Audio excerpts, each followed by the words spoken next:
I have limited battery power, but I sent you a voicemail.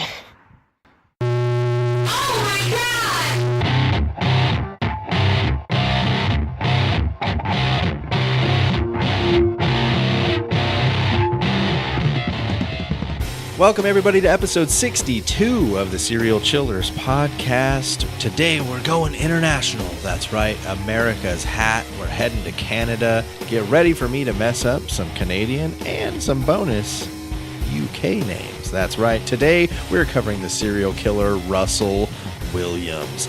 Also, we have Cameron with Hella Greg across the internet in the bunker. Cameron has infiltrated. He knows the way to the bunker now. And returning one of your favorite guests, Biggfoot. Yeah, get ready, dudes. This shit's getting real. Sit back, relax, and enjoy episode 62 of the Serial Chillers podcast. I'm not hungry. I know. It's too late. Welcome to episode 62 of the Serial Chillers podcast from the Super Network studio. I am here, of course, with co-host Greg across the internet in his bunker far away, somewhere underground, on top of ground, floating in the air. I don't know. What's up, co-host Greg? The bunker's been upgraded for season 3. This is actually more of a mobile operations center now. So you're moving around, Yeah, or you'll at least that's what you want people to think. that's what the signal says. Yes. And hanging there in the mobile bunker for the second time with Greg, co-host of You Didn't Hear It Here. Welcome back, Cameron. Hey guys, what's up? Boom. Bunker's nice as hell in here. That's right. Cozy in the bunker. Not bad. Nice. Not bad. Try to make it appealing. Homie. And competing against Cameron today, somebody who's been here so many times, he's earned a theme song that you've heard too much. Welcome back, Biggfoot. Yeah, welcome back, Biggfoot. Why, thank you. Hello, boys and girls. I hope you enjoy this little story time that we have coming up for you. It is going to be a story time. Remember to check out Bigfoot store because it's badass shit. And we've got that Serial Chillers crossover. So tell them where to find you. You can find me on Instagram at Bigfoot Designs, BIGGFOOT Designs. Holler. Or on Etsy. Same thing. Same thing. Damn. Good shit. Etsy Check them Star out. Dog. Quality work. How are you liking Etsy? They just upped the fees, so He's Some more rings. I know, right? he's fighting them right now. Good. Down So- with the man. You wouldn't say it's a healthy relationship. I mean, does that really matter anymore? So, welcome back, both of you. You guys know how the show works, but let me explain it for anybody that doesn't. Each week, I sit down with old friends, new friends, good friends, and bad friends to tell them the story of an infamous serial killer. Throughout the show, you guys can chime in on my story, and if you brought a story of your own that is true crime, dark, creepy, unsolved, or otherwise mysterious, please feel free to share it. Lastly, if you have questions about questions, make sure to ask questions because I cannot answer questions about questions if you never asked questions. Are there any questions? None here. Then welcome to and let's play the Serial Chillers podcast. Yeah, episode 62 in full effect. Today's serial killer, depending on how you define it, David Russell Williams. So we're going to refer to him as Russell Williams because that's how everyone else does from here on out. But his goddamn name is David Russell Williams. I was going to say he's giving Russ Williams a bad name. Yeah. Question number 1. In what year was Russell Williams born? I'm going to have Casey write his answers. Cameron, you're going to go verbal. Well, I've got a pattern. Oh, okay, Greg, you'll have to account for his answers then. All right, write them down, guys. And right on. Yeah. I'm down one hand, but it's not my right hand. All right, Casey's got his answer in. This might be too small, so Greg may have to Yeah, just read it to officiate. Greg. What do we got? What do we got over there? Got 1945. 45 for Cameron. 63 is the answer. So 53 for Casey. Sorry, never gave Casey's answer. Casey answered 1953 and only off by 10 years will receive the 250 points. I'm prepared for this. I could see that. Shuffle, shuffle, shuffle. Yo, shut up, man. That's some delicious looking beer. What brand is it? Oh, this is a Mischief hoppy Belgian style ale from the brewery. Nice. Not sponsored, but I mean, we wouldn't say no. Yeah, Casey brought it, and it's quite delicious. What are you drinking there, Bigfoot? I am drinking cerveza fresca. Ooh. Juicy IPA by you know who, Tioga Sequoia.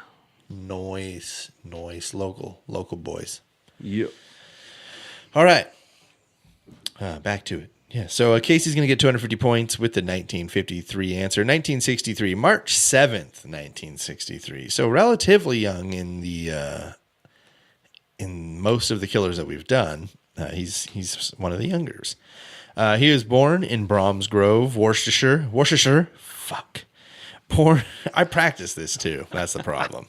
He's born in Bromsgrove, Worcestershire, in southwest Birmingham, England, to Cedric David Williams and Christine Williams, to what neighbors will call a distant family. So, a common start. In 1968, at 5 years old, he's going to move to Canada after relocating to Chalk River. The Williams family met with another family, the Savkas, and they became very good friends.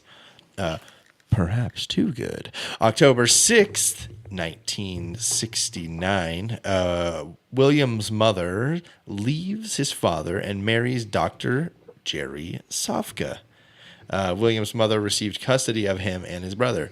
So, I don't know, this is the late 60s. There might have been some type of Free love happening, and they decided that they were better as a couple that way, not with their current partner. So the neighbors, friends turned lovers, decided to start their life that way.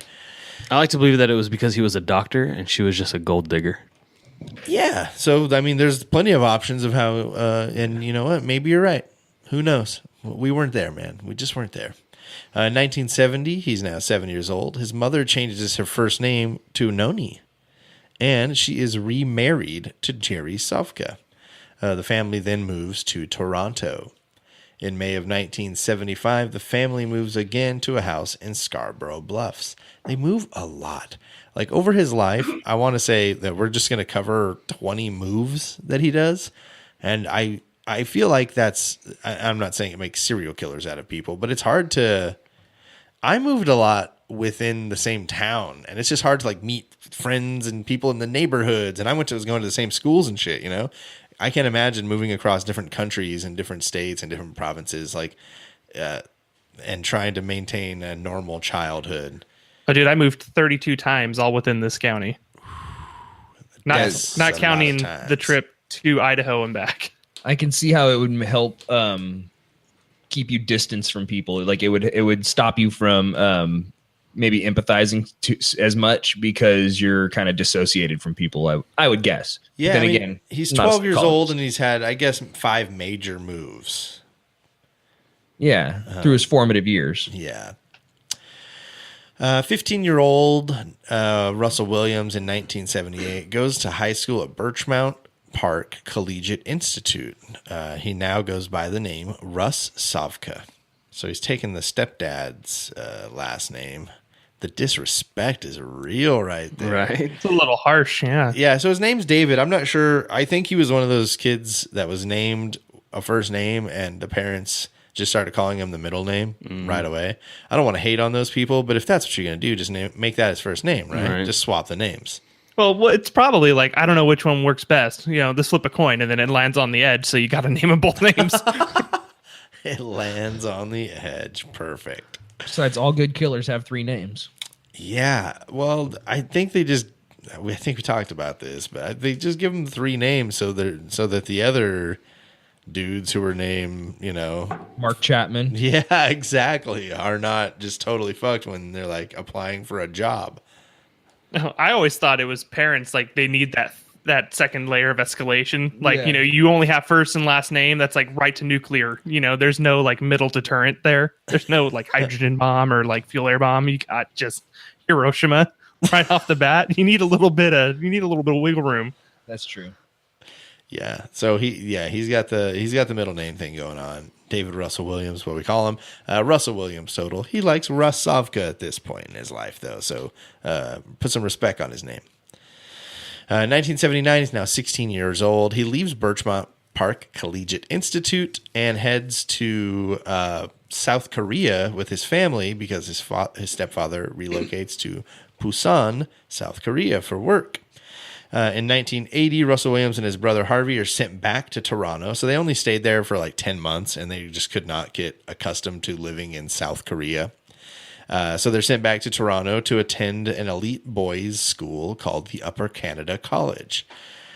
In 1982, at 19 years old, it's his final year at UCC and is elected by students as president of his boarding house. He graduates and attends the University of Toronto. So, let's look at it right now.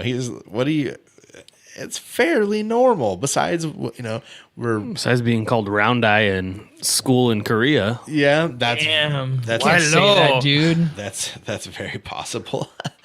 I can say that because I'm Asian. I don't know. I think you can't. But I'm also half white. So. But that's our word.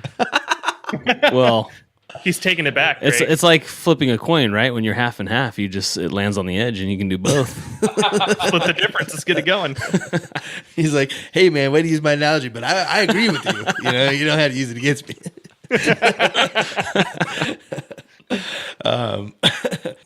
We're stretching for something to find wrong. We're like, yeah, he sure did move a lot. And he changed his last name, which is kind of a dick move to his dad. If you want to draw parallels to that and, killing somebody. Exactly. There's a lot of fucked up childhoods from mild to wild, from like parents divorcing to like parents making you live in a field at the end of the house you actually live in, like Eileen Wuornos. Like, there are varying degrees of awful childhoods that these people lead.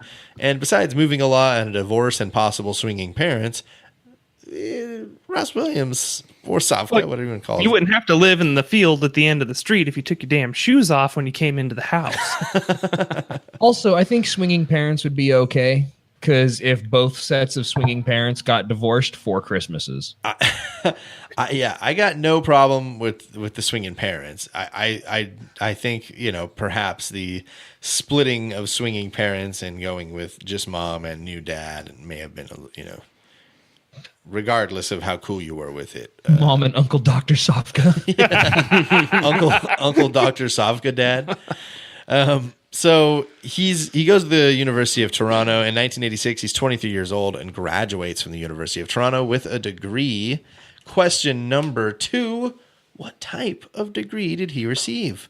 Was it A, business, B, mathematics, C, economics and political science, or D, history? Business, mathematics, economics and political science, or history? C. I don't know why I'm just not saying it. Cameron says C. Cameron says As C. does Bigfoot. Both guess economics and political science. You guys think you're honing in on what this guy is all about, huh? Well, I just remember how econ made me feel in high school. So you're both going to score 250 points because he did indeed finish the University of Toronto with a degree in economics and political science. He seems like a poli-sci guy. Yeah, he is. He is just that. So 500 Bigfoot, 250 Cameron, anybody's game. I think we got 12 questions total here today. So plenty. It's going to be a high-scoring affair. Plenty of time. Not all multiple choice, though, so there will be some times in which only one person is going to be scoring. 1987, a 24-year-old Russovka returns to using the surname Williams. For what reason, I have no fucking idea, but let's call him Russ Williams from now on because that's what he prefers. Piece of shit. Goes through basic training at Moose Jaw and joins the Canadian Air Force. So he's a military man, which... It's kind of like the U.S. Air Force, but just a lot wimpier, a lot more gay. It's a lot of paper mache maple leaves. Instead Yeah, of like arts and aluminum crafts body time. panels on planes. A bunch of guys trying to save Penelope. I would just like to point out that I love our Canadian fans, and I'm sure your Air Force is a fine Air Force. Question: how do you guys get your planes to run on maple syrup? Well, you just thin it out, eh? You know, you can't just go putting it in there whole hog. You blow the compression right out of the cylinder. So, he goes through basic training at Moose Jaw, joins the Canadian Air Force. His first base is at Canadian Forces Base Chilliwack in British Columbia. In August of 87, he's now 25 years old. He possibly committed his first murder. It's still considered a cold case of 21-year-old Margaret McWilliam, who was found 3 miles away from his home at the time. McWilliam was found strangled and had been raped, which we'll also later see fits his MO. Although he seems to ramp it up later, so this would have been jumping the gun a little bit. It's possible that he didn't intend to kill her. Who knows what the situation is here, but he was never actually connected with this case. People involved with the case tend to believe that Williams was the perpetrator. It's kind of one of those things that, you know, there's going to be some... Everything they have is circumstantial. Yeah, but, you know, looking at it, it's like, yeah, God damn it, it was him. So We're not saying it was this guy, but we're not saying it was actually exactly this guy. that's kind of like exactly what it is. Like, we don't have enough to charge him with it, but like, you can all rest assured, like, this is what happened. This guy's a fuckface. It seems reasonable. So yeah, who knows, man? There's some murder that people think he might be responsible for. There's absolutely no proof, but got to throw it in there because, you know, whole fuckface thing. June 1st, 1991. He is now 28 years old. He's going to marry Mary Elizabeth Harriman at Portage La Prairie, Manitoba. Question number 3. In what type of establishment were he and his wife married?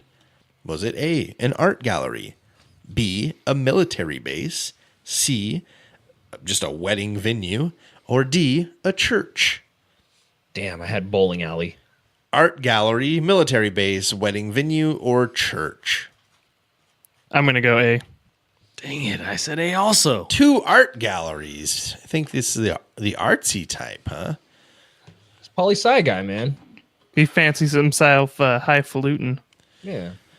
I'm getting bad at writing fake answers because you both nailed it. The answer is the Winnipeg Art Gallery. 250 points for the each of you. It sounds like co-host Greg may have been correct when he predicted that it would be a high-scoring game. Well, to be fair, I wouldn't have gotten that one. I was going to guess military base because he was in the military. That's why I put it there, man. So maybe I'm not that bad at writing these answers. Thanks. Yeah, whispering makes for good radio. In 1992, he's now 29 years old. He is assigned to a combat support squadron in Nova Scotia. He works in electronic warfare and coastal patrol and pilots a CC-144 Challenger jet. Sounds dope as shit. It's a Gullwing or Gulfstream. Gulfstream. It's like a G6. I think it's a little bigger. It's a 2. It's cool. He's still a pilot, but it's like a passenger plane. Right, it's like the Canadian Air Personal Force carrier. planes. It's a personnel carrier. It's not as cool as you want it to be, Russell. Get over it. So Fly he the filmed. plane. So he would often film himself in the cockpit, and he would do this in air shows with his team, the Musketeers. So apparently, July. Oh God, poor Canada. Oh, Canada. Yeah. The Ralph Wiggum of countries.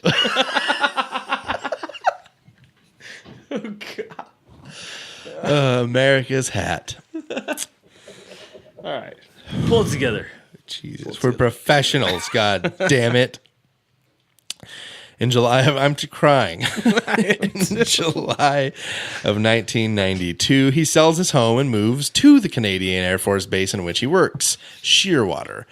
This is while he's living here, he's well known for the amount of electronic war games, quote unquote, that simulate combat.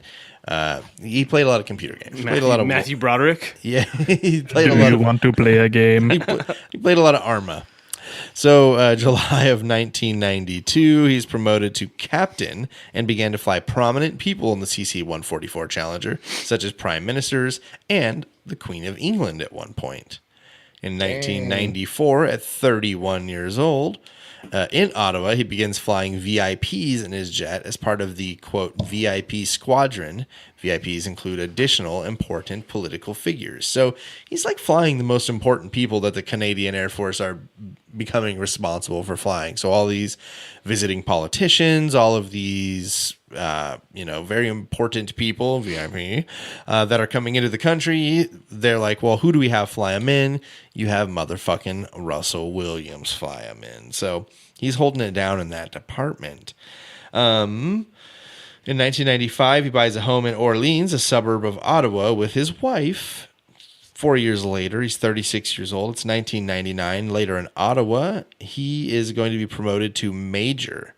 He works at Director General Military Careers.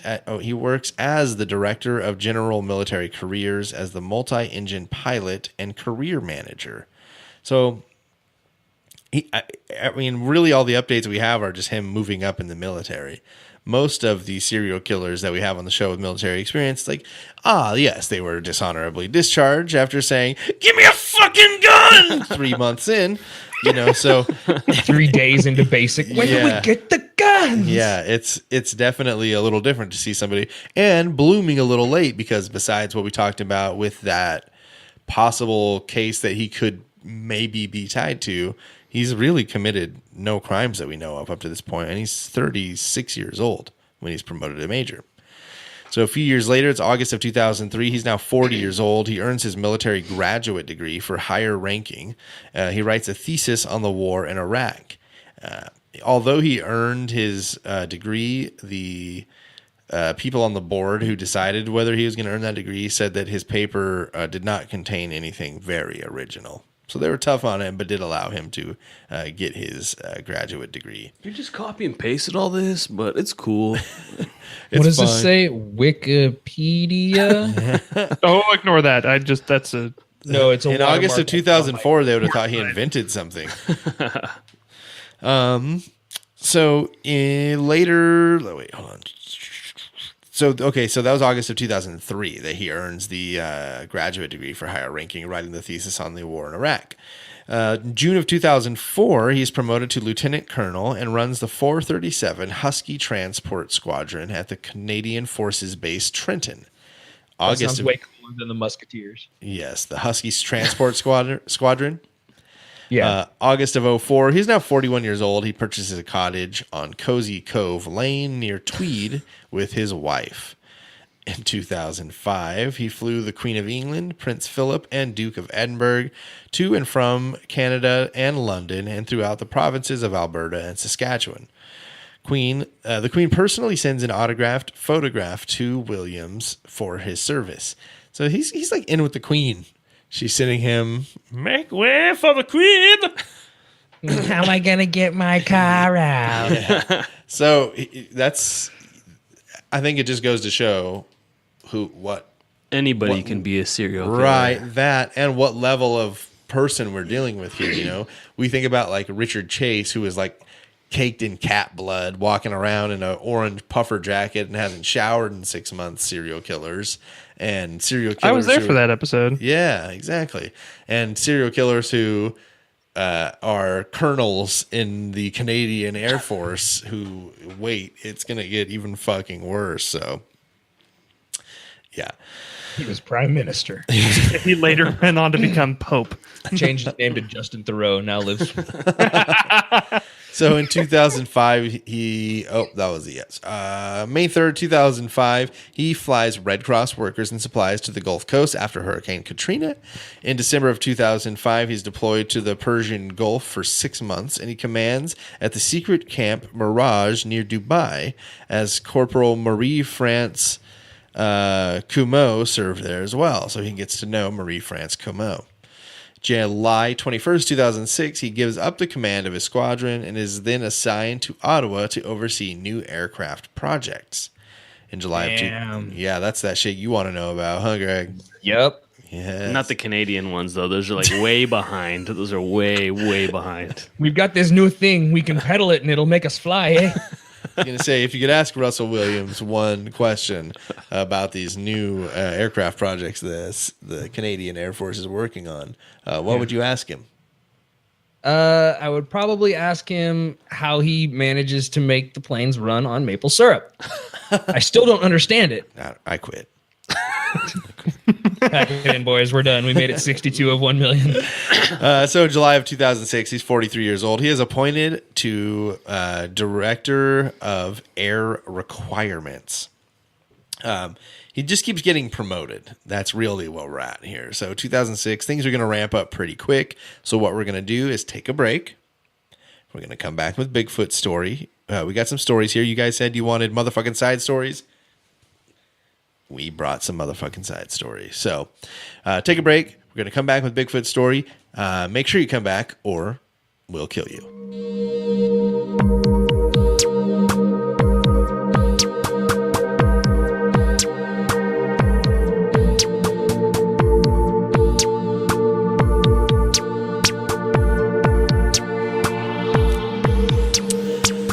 Welcome back, everybody, to episode 62. You wanted some side stories? Yeah, we got them. So, our good friend Bigfoot brought a side story today. What have you got for us, my dude? Oh, I have Ira, the unicorn, Einhorn. Every time I legitimately, when you sent me the name, I was like, wait. Her name is Lois Einhorn in Ace Ventura. What joke is he making? This guy's trolling me right now. Yeah, that's kind I was just about to make a Finkel and Einhorn joke, but I'm glad I didn't. Laces out. Yeah. Sorry, go on. No. I realize now that they are not related. They are not related. Ira Einhorn was born May 15th, 1940 in Philadelphia, Pennsylvania. I couldn't find too much about his early childhood, but in the 70s, Ira became a huge proponent of the hippie movement. He was a big, giant, bearded Jewish man. If you look at pictures of him, he kind of looks like, almost like a... He looks like, and it's kind of interesting because people say later on that he was like a mesmerizing figure. He looks like a fat Rasputin. He has the long beard. Okay. Oh, that wasn't so bad. Some like crystal blue eyes, stuff like that. And he's a proponent of the counterculture movement in Philadelphia at the time. And he was actually so much that he had TV interviews and he was in the newspaper, and the newspaper labeled him the hippie guru. So he was a big part. Some people said that considered him a celebrity in Philadelphia in the 70s. He also claims that he was very instrumental to creating Earth Day. He was there for the very first Earth Day event. And other people are like, nah, that guy just monopolized the mic and he had nothing to do with this, and F that guy. You know what I mean? Like, he's just trying to ride our coattails.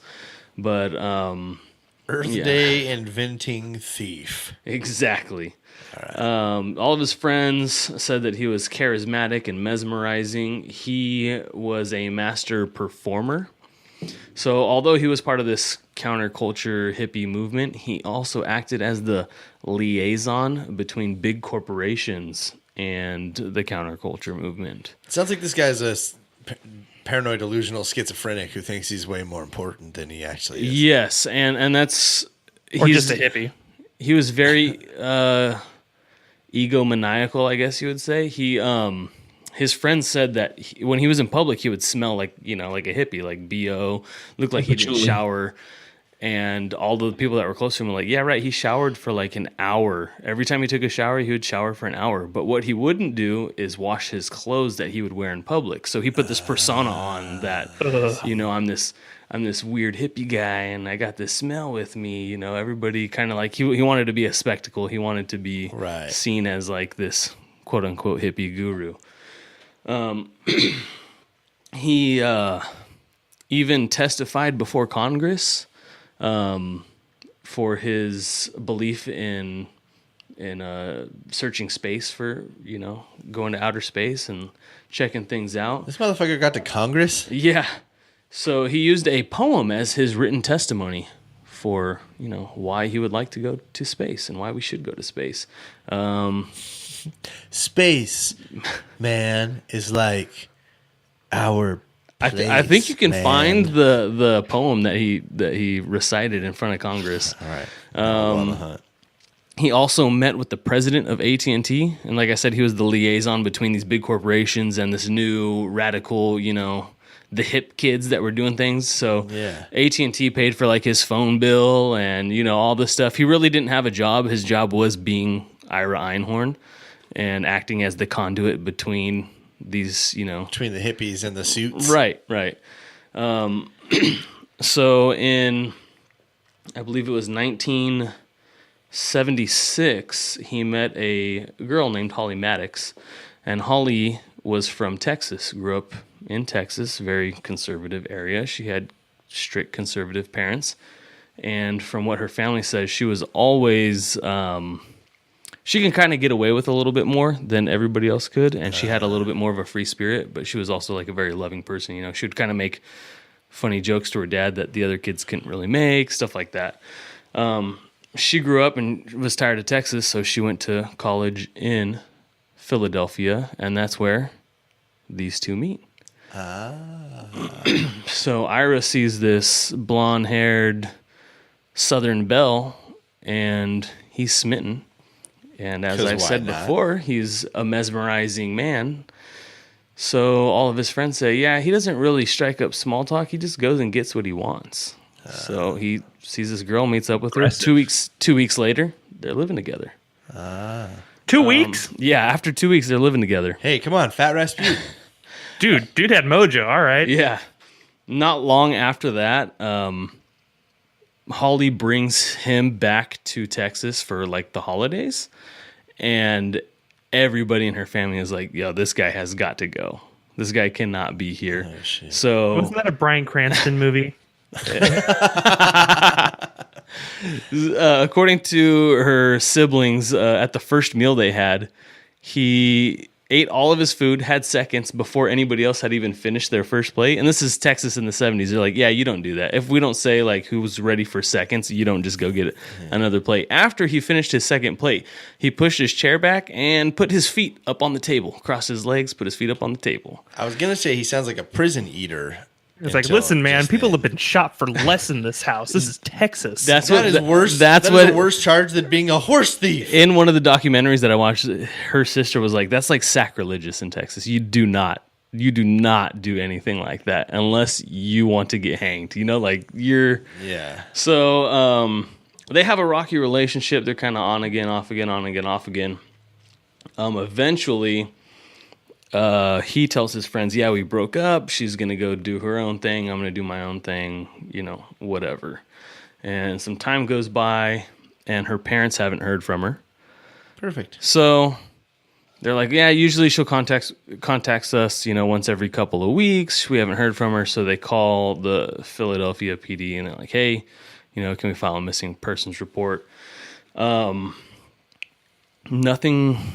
Nothing really happens. She's kind of just a missing person at that point. 2 years later, the Philadelphia PD, so it's been 2 years since this person's been missing, finally get a warrant to go check out Ira's, house.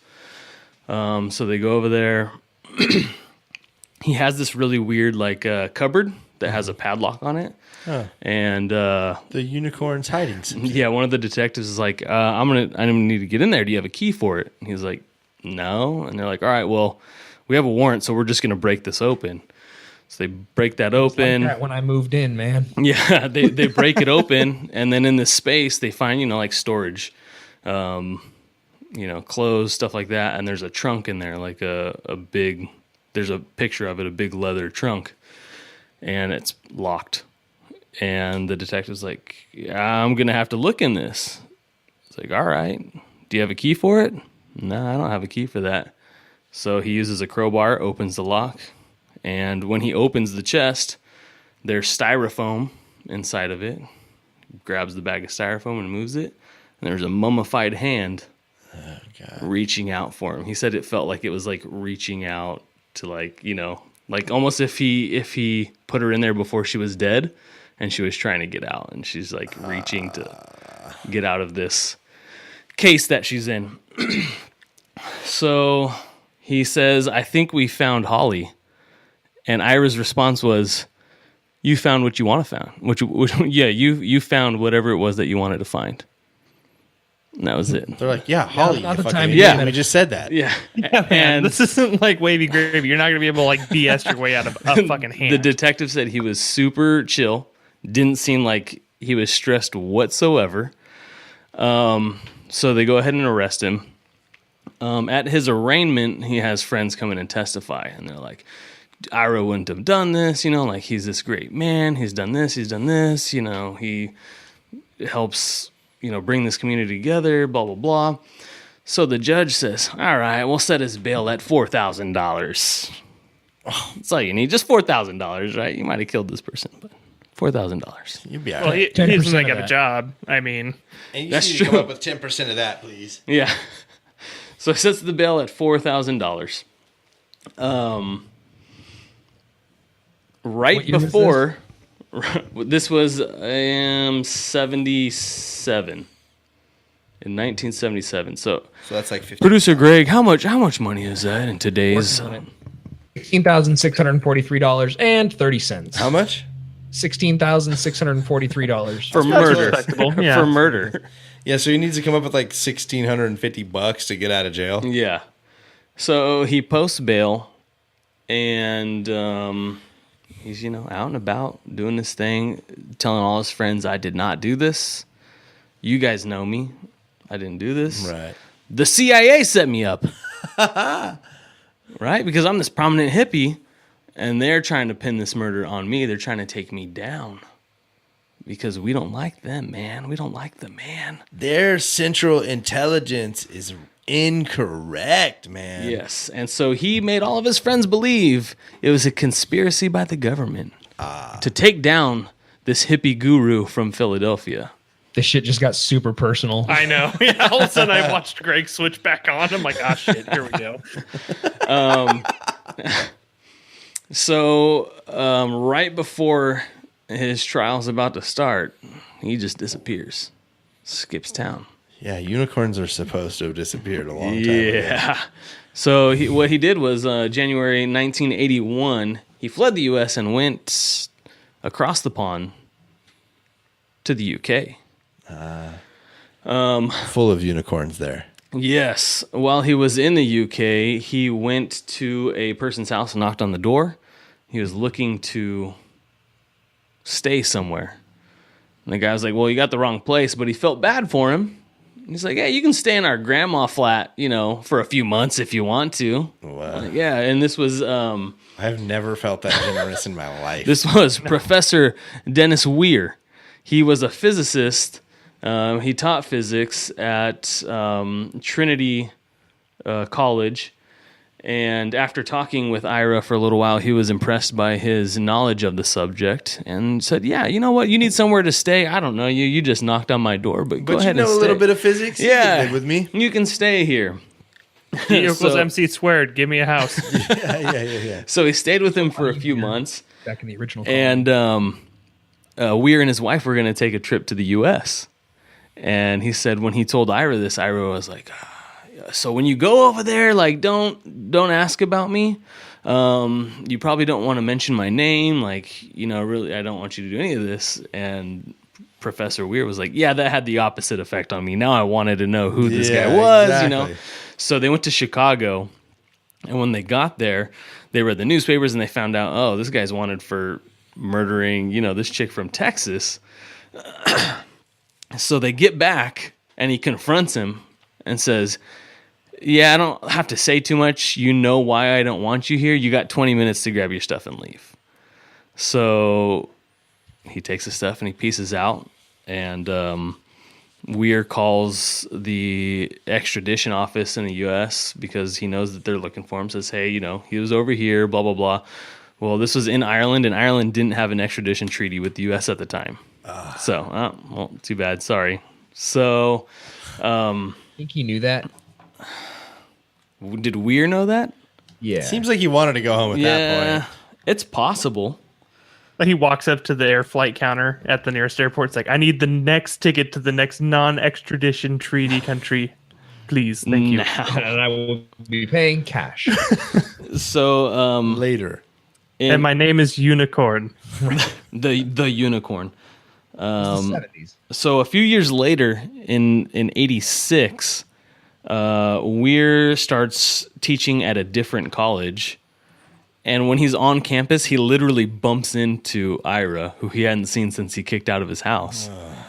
And Ira got all offensive, like, why are you following me, bro? What's this all about? Why y'all up in here? And our Professor Weir was like, this is where I work. You need to get out of here, blah, blah, blah. He calls the extradition official in the U.S. and says, hey, I saw Einhorn. He was right here. I literally bumped into him. Come and get him. Well, he changed his name to Ben Moore and took off again. So now he's out in the wild. Ben Moore. It's a good fake name, though. Yeah. After 13 years of Ira being on the run, Philadelphia's like, we're going to try this dude, even though he's not here. So they tried him in absentia, and they convicted him of murder and gave him a life sentence. So this is where things get like even more bogged down. Like, all right, Ireland didn't have an extradition treaty, so they're not going to send him out. Well, on June 13th, which was also a Friday, the 13th, in 1997, Einhorn was arrested in Champagne, France, where he had been living under the name Eugene Mallon. Not as good as the other one. No, and he had a wife at the time, Annika Floden. I believe they said they had been married for 27 years. So not only did he kill somebody and like peace out, but he just changed his names and lived this whole giant life. Wow. All the way in the UK. I didn't realize it had been this long. Yeah. Son of a So he committed the murder in 1977, and this is now 1997. He just was arrested in France.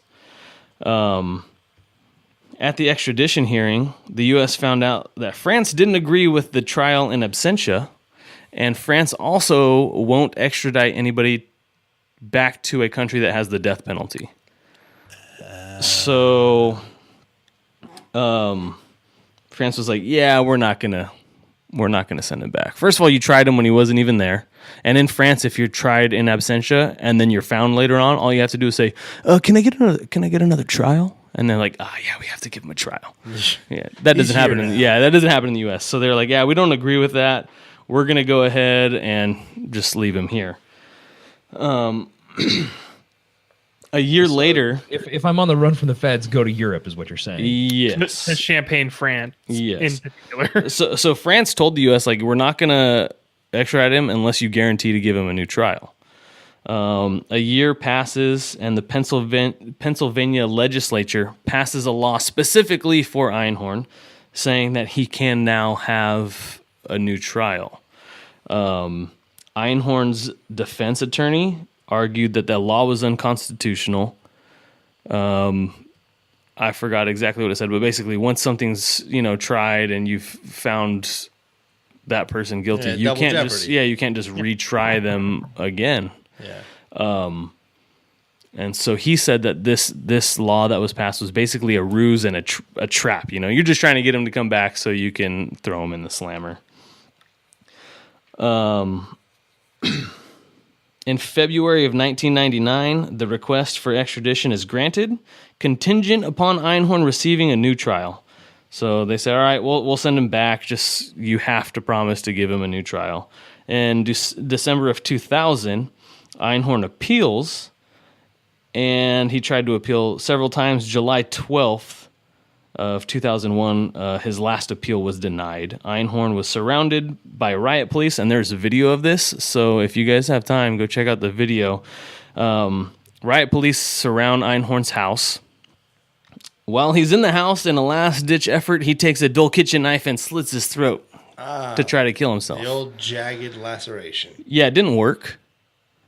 And he denied medical attention and instead said, hey, TV reporters, come in here. I want to have an interview. So you can see this interview of this dude, and his throat is just gashed open. And it's pretty gnarly. Like, it's not super gory, but you can see straight into the dude's neck. You know what I mean? He just couldn't cut anything vital. Right. There was a huge gaping wound. I don't understand. I went through that Salisbury steak so easy. So once he was apprehended, he was taken to the hospital. His lawyers once again stalled his extradition by requesting that the European Court of Human Rights hear his case.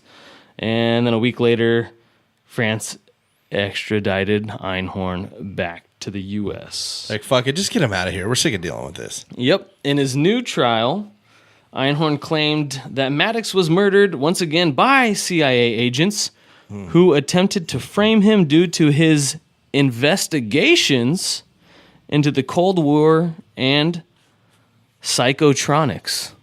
Greg, I imagine if you're ever arrested for murder, this is going to be your excuse too. Except I don't do drugs. So I didn't look into psychotronics. Greg, could you let me know what that is? I'm watching that video right now of him gnarly. giving. Jesus Christ, his neck is fucking flayed open. Dude, it's a gnarly That cut. is, it's amazing that he's upright and not bleeding to death. And his wife is just standing next to him like it's all good. Chilling. She's just like she's this, like another this is just Tuesday. Ira. Yeah. Like, right then. Yeah. So on October 17th of 2002, after 2 hours of deliberation, the jury found Einhorn guilty, and he was convicted to life without the possibility of parole. He's still alive. You can still ride him if you want to. Yeah, so after all this came out during the trial, they had a couple of witnesses that said, yeah. One of them said, yeah, I remember hearing a blood-curdling scream, but it was in a loft that was frat parties all the time, so they didn't really think anything of it. But then the people that lived downstairs also had this foul-smelling brown goo that was dripping through that they were trying to clean up. They told the apartment complex, yeah, we got this. They tried to send a plumber out to clean it up. But yeah, it was just Holly Maddox in a trunk for 18 months, decomposing, hanging out in there. Wow. But it wasn't him, it was the CIA. Goddamn CIA. God, I don't want to believe this guy. See, assholes like this guy and Alex Jones are what's wrong with, using the CIA as...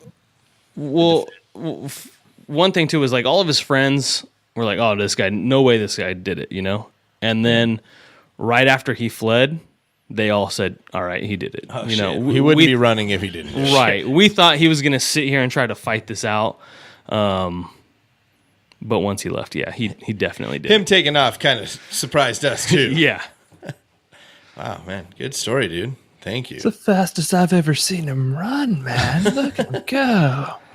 So, yeah, if a officer comes to your house and finds a body, just tell him you found whatever it was that you wanted to find. Yeah, it'll go well for you. Yeah. You can go to France. And after immediately sprint to the airport and fly to France. Fly to France. You can get tried in absentia. Yes. Yeah. Very Yeah, good. but you just hang out in France for 27 years. And then maybe they'll just make a law for you to come back. They're hey, we could double jeopardy you now. Yeah. It's called the Bigfoot law. According to the precedent set by Bigfoot law. So, if you guys will remember, he has just been given up the command of his own squadron and assigned to Ottawa to oversee the new aircraft projects. Greg's excited to hear about the maple syrup. and how it runs the engine. He's appointed to direct at Directorate of Air Requirements as well. So September 28th through the 29th of 2007, he's going to break into his neighbor's house and put on a pair of their 12-year-old daughter's underwear. He takes pictures of himself in these underwear and ejaculates into them. He then steals that pair and 6 other pairs of the girl's underwear and makes at least 2 or possibly 3 visits during that month. Escalated pretty quickly there, didn't it? Well, Yeah, that could have been a lot worse. He could have left the underwear. That would have been way worse. That does. It's That could have been way worse. DNA, though, man. This is in 1974. We're talking 2007. I like to think that he's just having a crisis of like, what's my gender? Maybe. There's a difference between buying a Corvette and then stealing a 12-year-old's underwear, though. Is there? September 2007. Question number 4. Between September 1st, 2007 and November 1st, 2007, 2 months, how many incidents of home intrusion will Russell commit? In 2 months. This one is wide open. Closest to the answer gets 250 points. If you nail it, it's 1,000 points. Cameron says 12. 12. Casey says 11.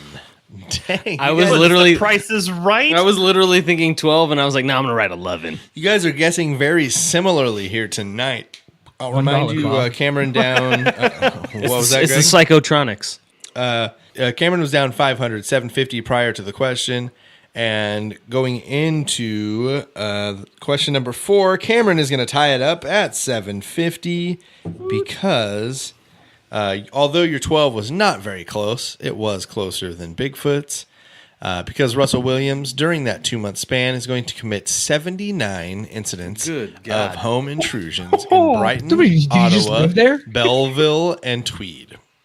I can sleep in a different house every night. Yeah, so that's September, October, all of September and October. So he's doing he's averaging more than 2 a night. Yeah, that's more than 1 a day. He's doing it, man. And the thing about Or him did he is do all of them in one day? maybe Just like, it's a busy day. Russell's big day out. He's just hitting 3 an hour every 20 minutes. He's taking pictures of himself in a new 12-year-old girl's underwear. No, he's definitely committed to his craft, and the thing is that he's very in detail, keeping track of what he's doing in photographs and in journals. So It's almost like he needs to blackmail himself at some point. yeah, and Like, he's listen, going Russ, to. we can't do this. Yeah. So, yes, Ottawa, Belleville, Tweed, and Brighton. 79 incidents of home intrusion over those 2 months, all of which he was later charged for. He steals undergarments of adolescent girls, young women, and middle-aged women. He does not seem to care. If you got underwear, he wants them. Many of the incidents occur in the same houses near the same home.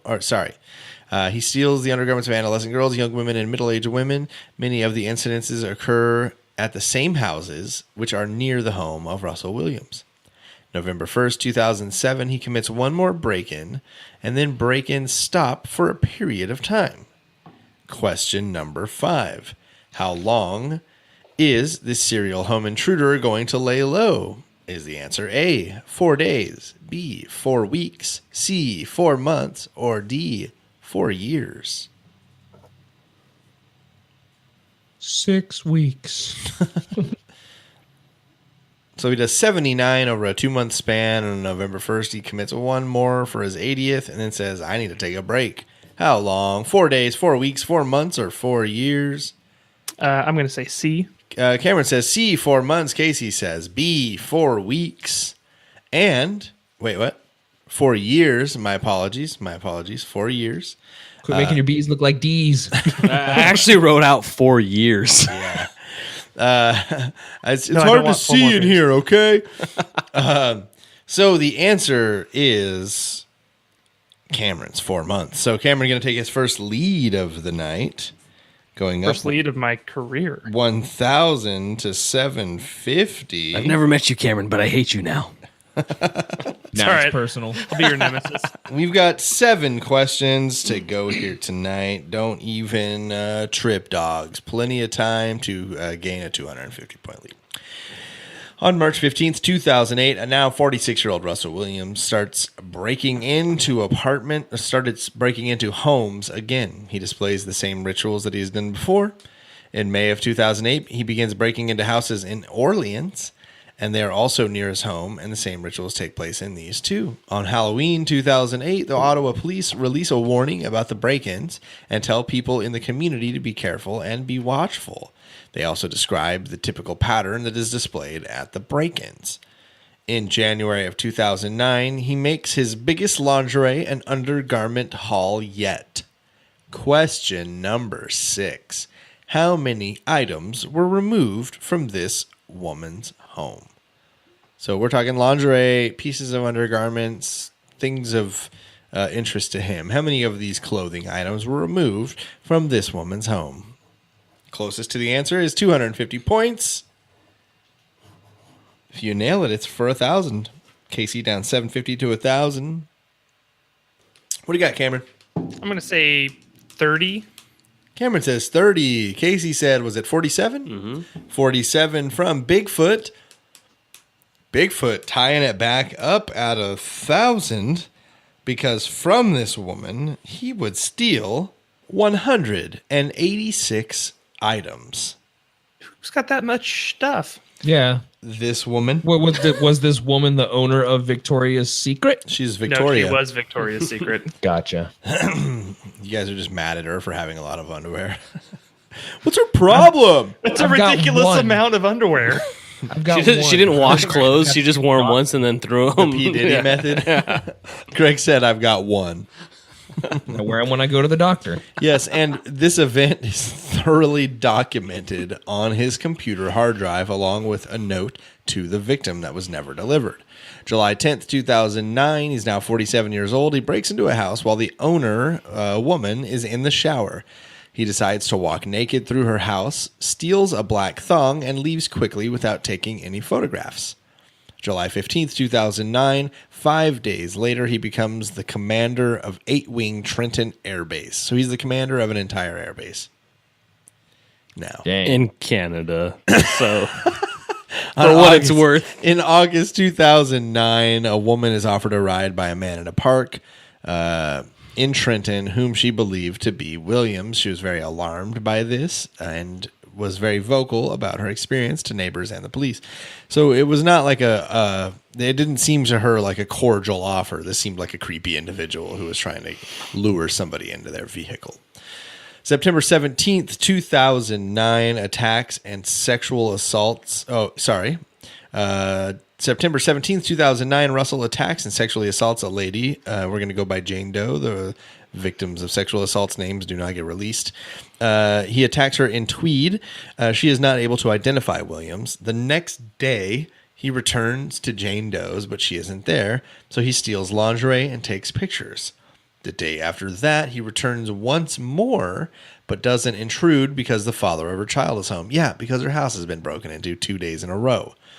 3 days later, September 22nd, 2009, Williams returns to Jane Doe's yet again and takes nude photographs of himself wearing one of her thongs. He also steals more clothing. So he wasn't nude if he was wearing the thong. Yeah. So it was a wear out, is what you're saying. I think, yeah. Or you let one testicle hang from each side of the thong. Can you Greg, take the tag off? Because I'm just going to... Greg, if you want to look up perverse, these are very viewable photographs. Russell Williams lingerie photos. They're terrible. I'm going to need some time on the eye bleach. Tell me about that. Yep, I can't wait till you react to them right now. Let's vector one to make it a shirt for serial killers. So spell lingerie. Lingerie. Williams returns to Jane Doe's on the 22nd, yet again, takes the nude photographs of the black thongs, also steals more clothing. She is not home at this time. At this point, he's been reported by her many times. Question number 7, they're going to give him a nickname. What? Is it the lingerie lurker, the tweed creeper, the B&E undies thief, or the peeping Tom pervert? Lingerie lurker, tweed creeper, B&E undies thief, peeping Tom pervert. Gonna go with D. I want it to be all of them. Can I get him once more in a Canadian accent, please? Lingerie lurker, eh? The tweed creeper. B&E undies thief, huh? And the peeping Tom pervert. Guy? Okay. Bigfoot says the B&E undies thief. Cameron says the peeping Tom pervert. And for the first time tonight, nobody's scoring points on this one.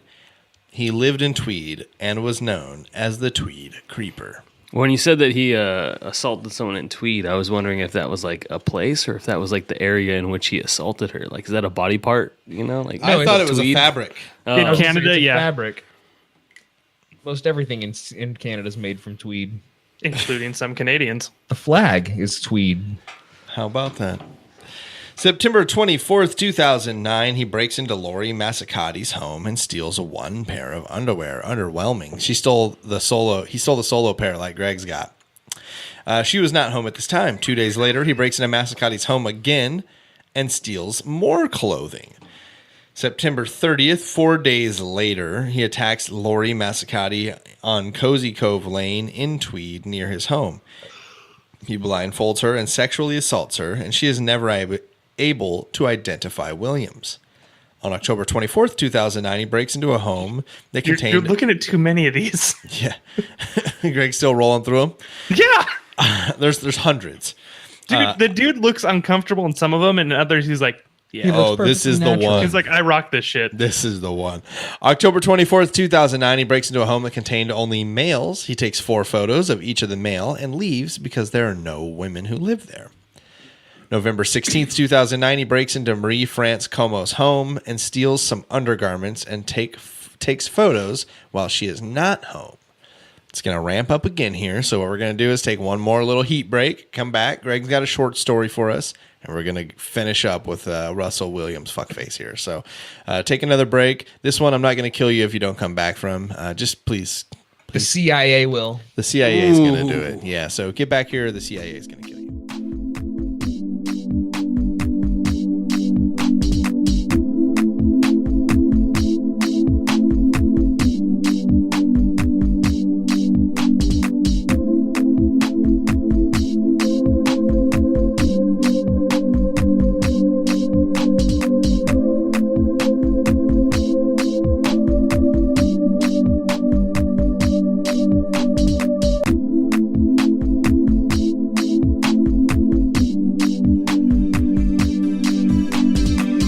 Welcome back, everybody.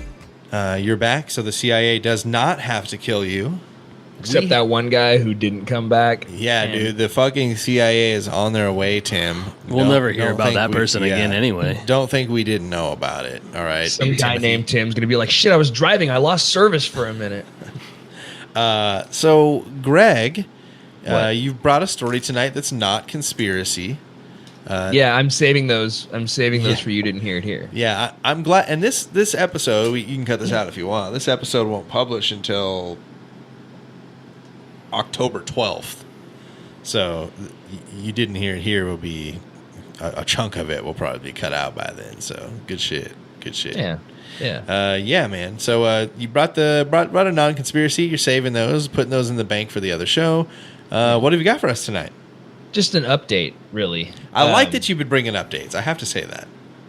Well, I'm glad. Yeah, I appreciate the updates. Yeah, well, it's good to stay abreast of current situations and ongoings. He said abreast. That's why I said it. Because who doesn't like talking about that and then being able to get away with it? So you guys know the story of Elizabeth Smart. Yeah, kidnapped. Yeah, kidnapped at Sounds familiar. 14, I think, and Spent some years kidnapped. yeah, Living in a tent in the backyard. Right. Yeah, she was kidnapped by a husband and wife. The wife's name was Wanda Eileen Barzy, and she just made parole. So that was the update. She's like out of jail. Well, she will be as of September 19th, which is like 6 days from now.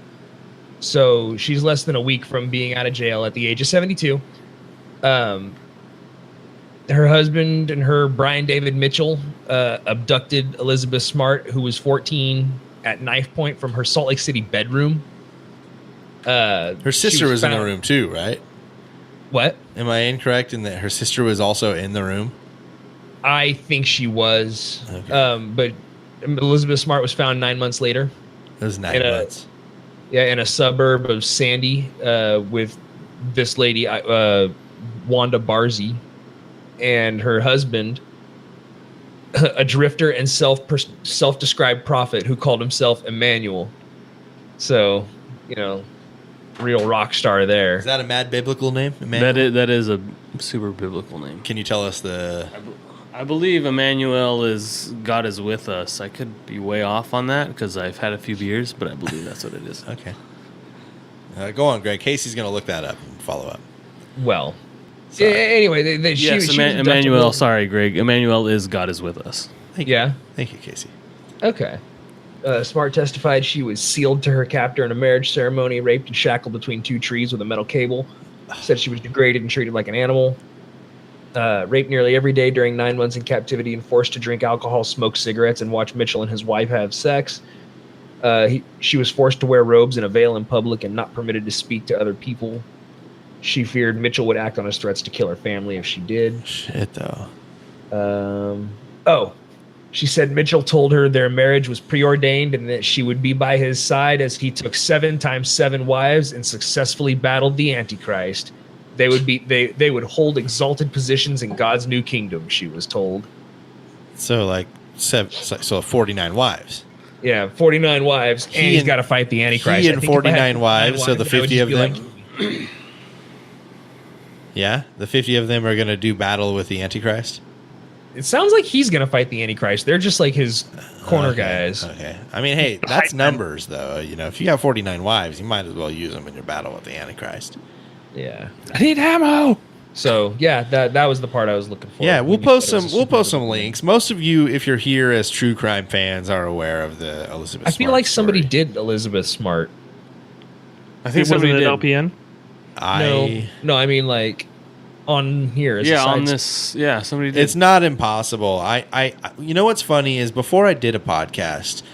And I heard podcasters talk about how they forget things. I'm like, dude, if I ever had a fucking podcast, there's no way I would forget because I remember all of their moments. Like, there's no way I'm going to forget my own. Holy shit. Yeah. 62 episodes in. There are times where I'll start putting together an outline and be like, this name is really familiar. And I'll go look at the shows and I'm like, I have totally done this. Okay, here we go. Nobody's done Elizabeth Smart. Start from the top. Okay, so there has been no Elizabeth Smart. So but that just, I think, goes to show how familiar we all are with the story. Yeah. Like, we all feel like we've heard it a lot. So, thank you, Greg, for the update. I appreciate all the updates you've been giving and on the in-between the season murder breaks, which we're recording at the same time as these. Yeah. That's how ahead of the game we are. That's for you guys. That workload, though. November 17th, 2009. Let's get back into it. If you guys remember, he broke into Marie France Comeau's home and stole some undergarments and took some photos while she was not home. This is on November 16th. This is going to be like his shit where he starts breaking in and then starts going back and going back and going back and continually breaking in to these homes. So the next day, November 17th, 2009, he breaks into this woman named, I believe her name was Jean Marson Cook. He steals several of her sex toys and lingerie and leaves a derogatory message on her computer.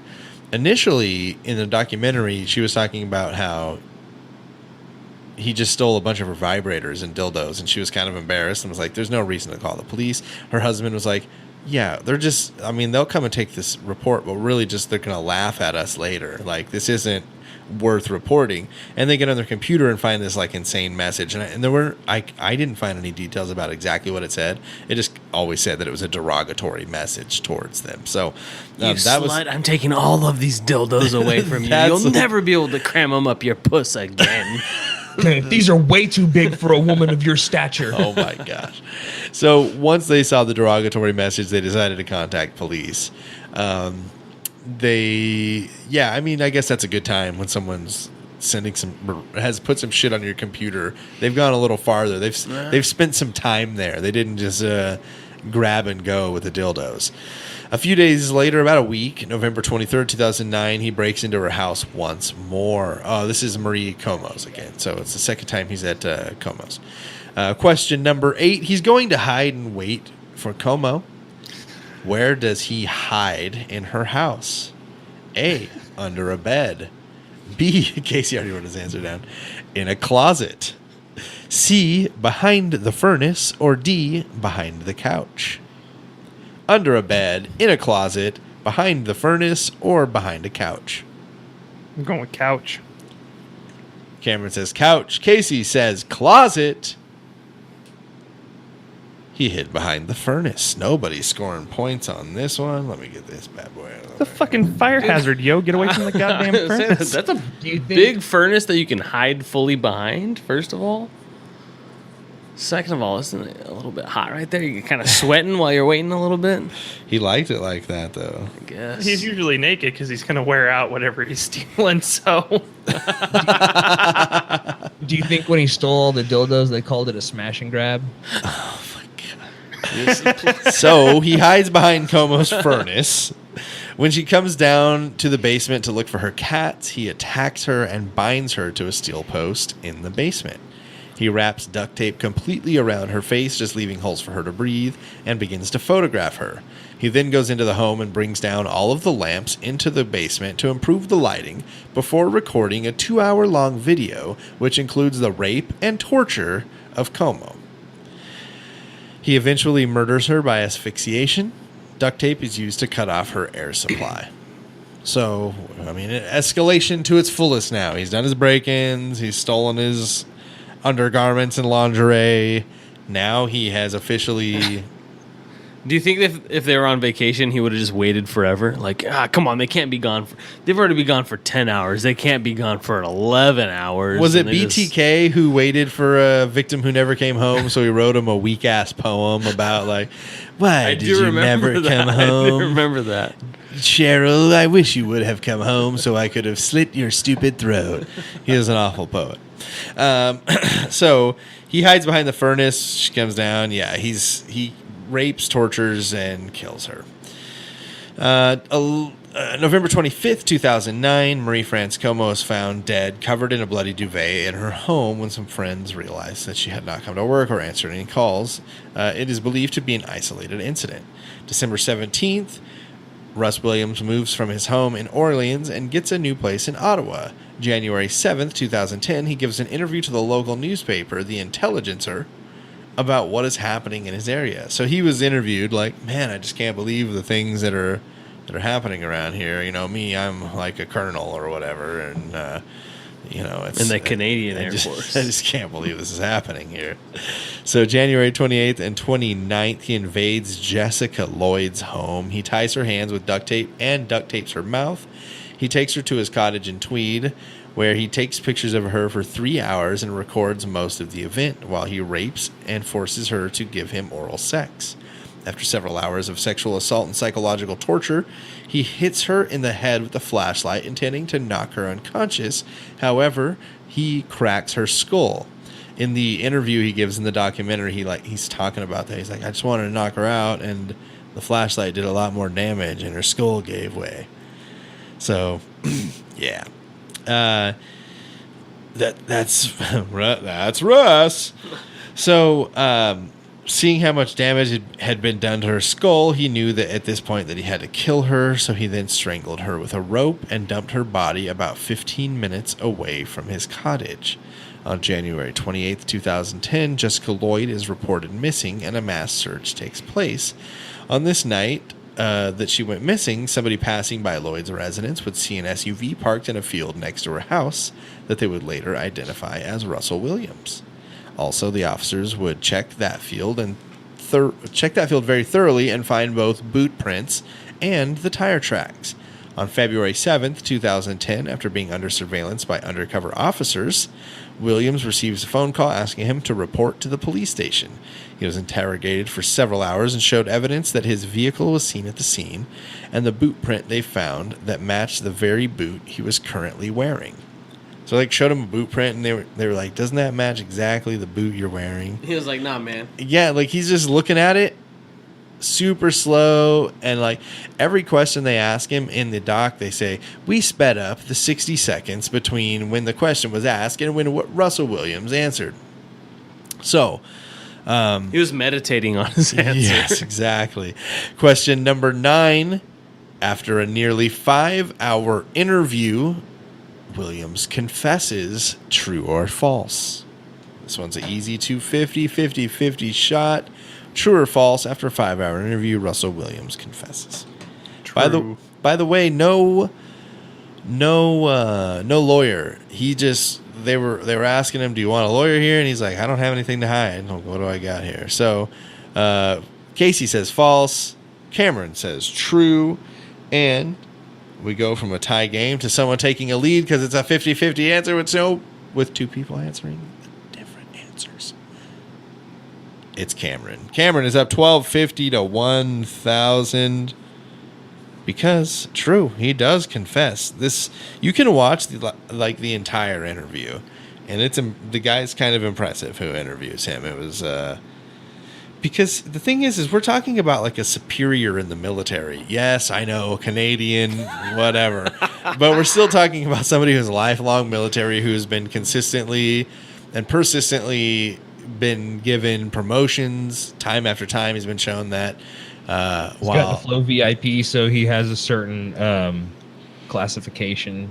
Like he's got a certain security level. He mentions his above top secret clearance in the police interview. Did he think that the Queen was going to pardon him because he had an in with the Queen? He's like, I've got her autograph. Trust me, dude. I'm not. Bro, I got I'm this. practically knighted. Know who this is? Look, I had her sign a get out of jail free card.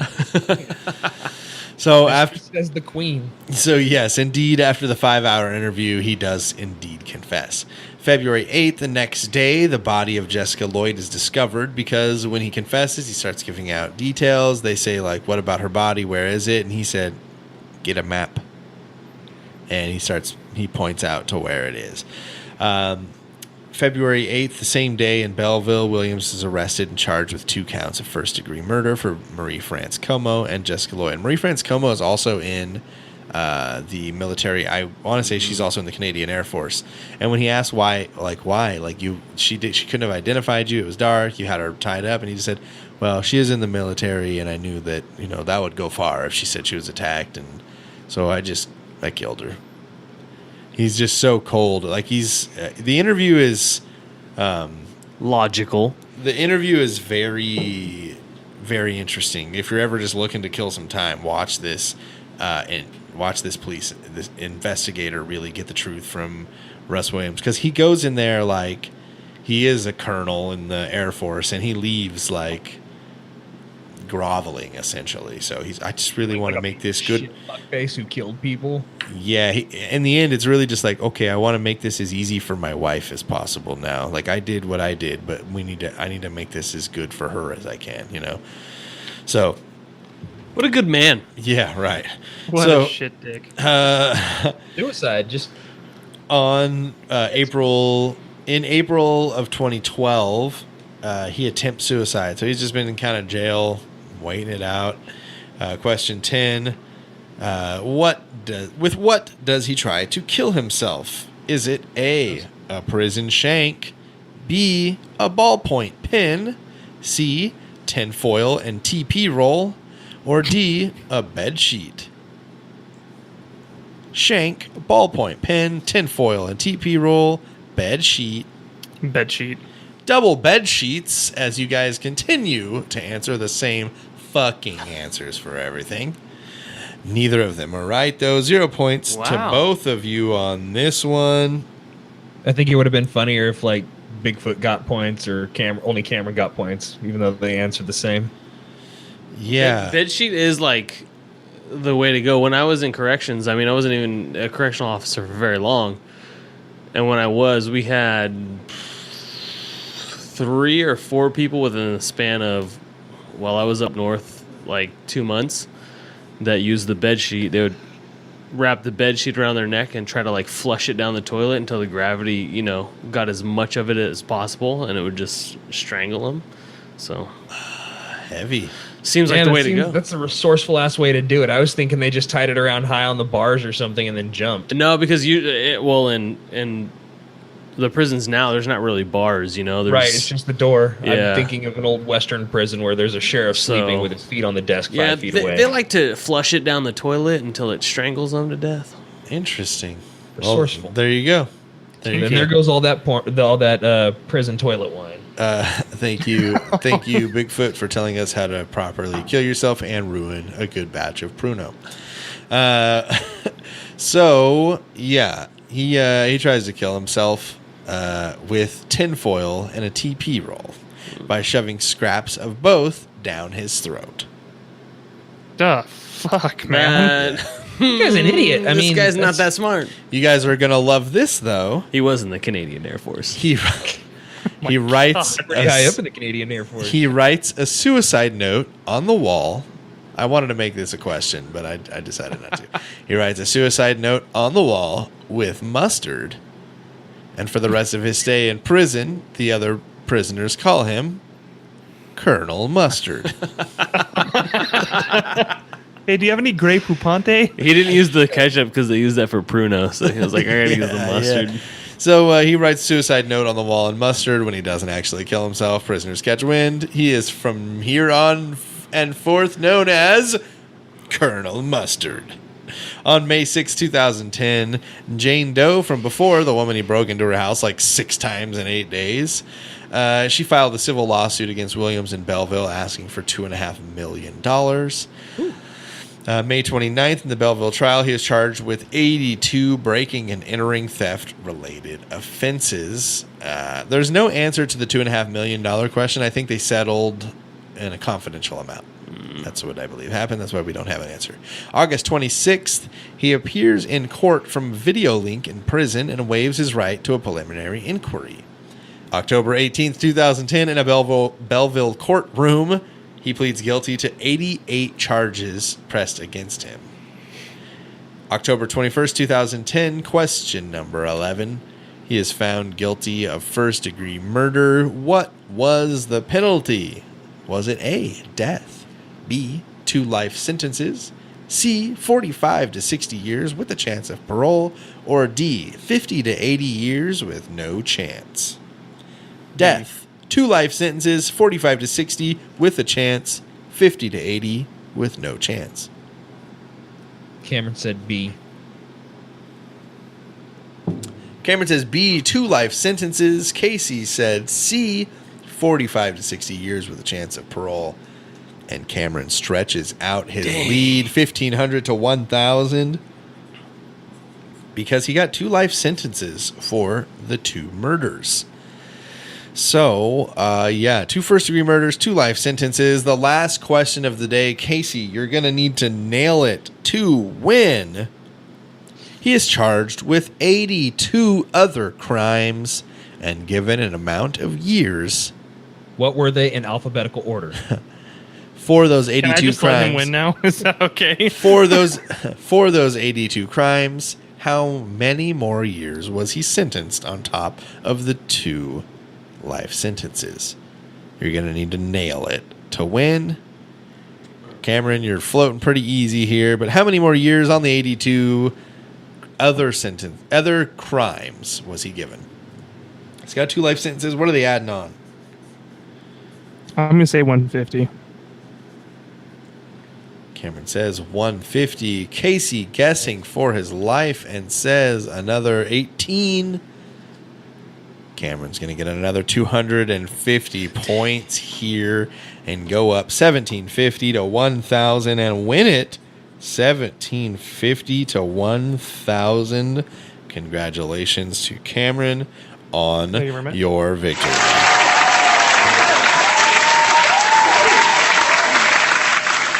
One and two, baby. Yes. So, he gets 102 extra years for the 82 additional crimes that he committed besides the 2 first-degree murders. On October 22nd, 2010, his commission is revoked by the military, and on December 10th, 2010, he is officially expelled from the Canadian Forces and is now serving his 2 life sentences plus 102 years in a Canadian prison.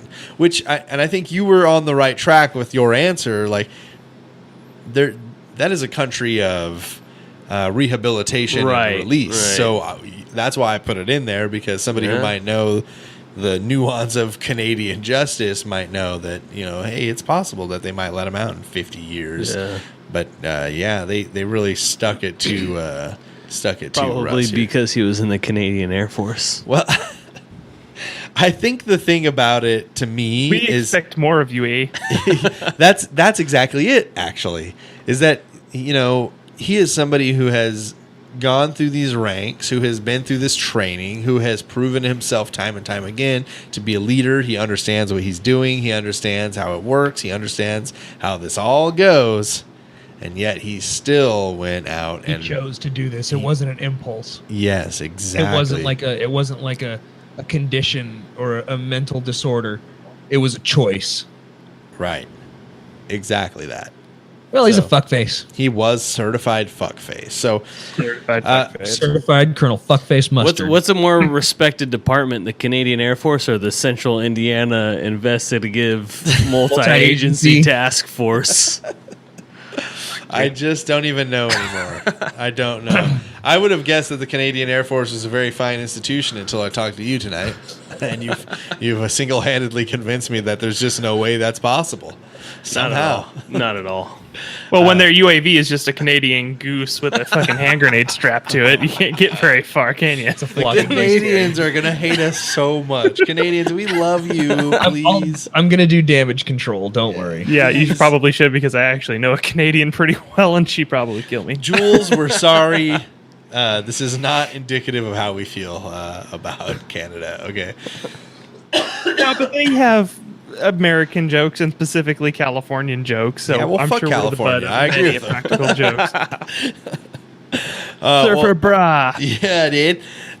So yeah, thank you guys for coming out, man. Casey, tell them. Thanks for slapping my titties, Cameron. I appreciate it. No worries, man. Anytime.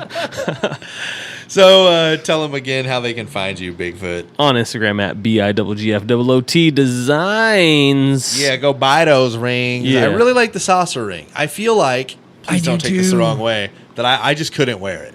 But it is a badass looking I'm ring. actually in the process of making the saucer ring with tritium inserts so it will glow around the edges without using just like an acrylic material. I wanted to use something kind of expensive and badass, and so I'm going to use some trits. So can you do like dots of that around the edge, like set them like stones? Yeah, that's what I'm going to. I'm going to. So yeah, that's they're going to look like UFOs. Yeah, like windows of UFOs.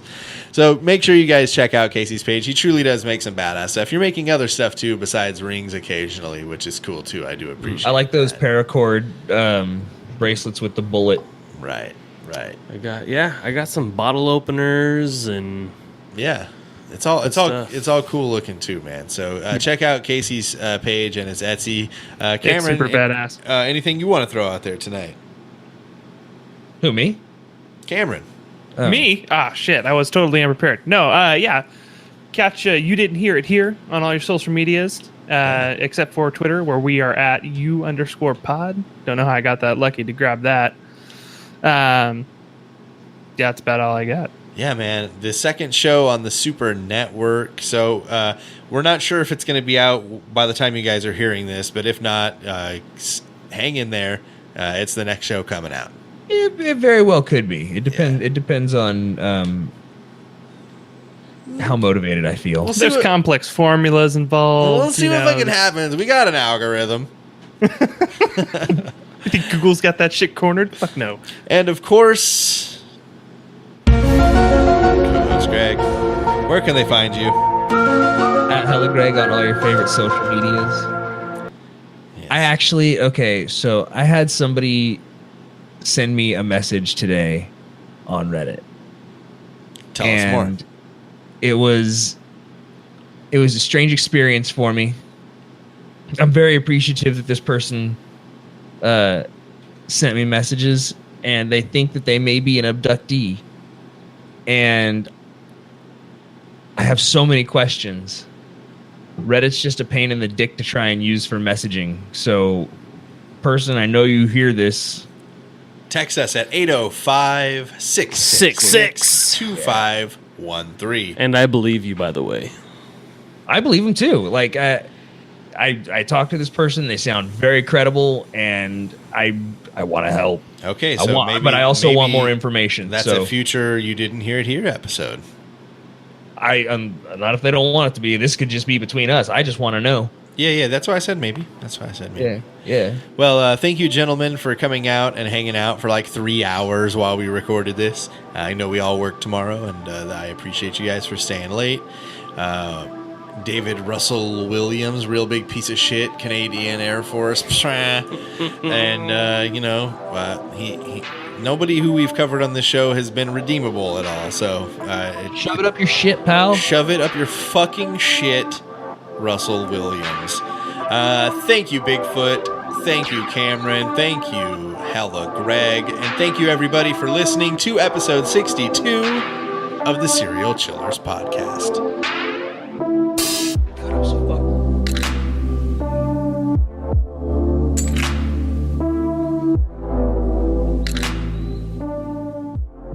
All right, that was episode 62. Thank you guys for hanging in there with us. Russell Williams was about as creepy as you can get. I mean, on a weird sexual level, I don't know. Just get ready for some social media posts with that dude in lingerie, because it's going to happen. Thank you, of course, Hella Greg, for coming out and, well, for being here doing the damn thing. Bigfoot, you're a man amongst boys. Cameron, you're dope. Thanks for coming. You're always welcome. And everyone, look out for You Didn't Hear It Here, dropping sometime in the next few months. Reach out to the show if you guys want. You can do it in so many ways. Facebook is Serial Chillers Podcast. The Facebook group is Serial Chillers Podcast. Instagram is at Serial Chillers Podcast. Twitter at Chillers Podcast. The email is serialchillerspodcast@gmail.com. You can call or text the voicemail line at 1-805-666-2513. That's 1-805-666-2513. You can text us. We respond most of the time.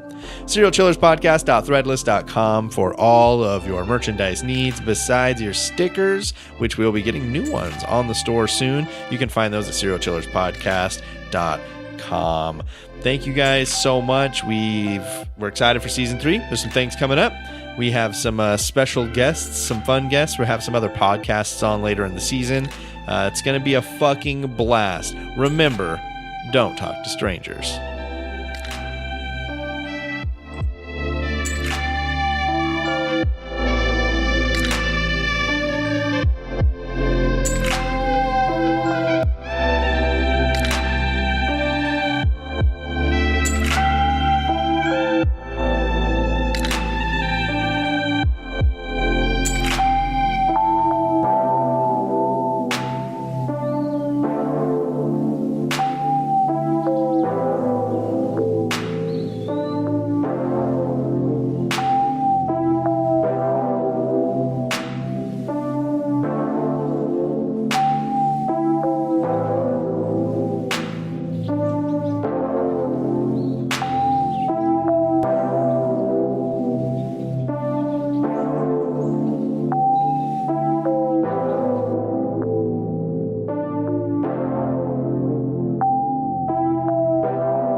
This has been another presentation from Super Network.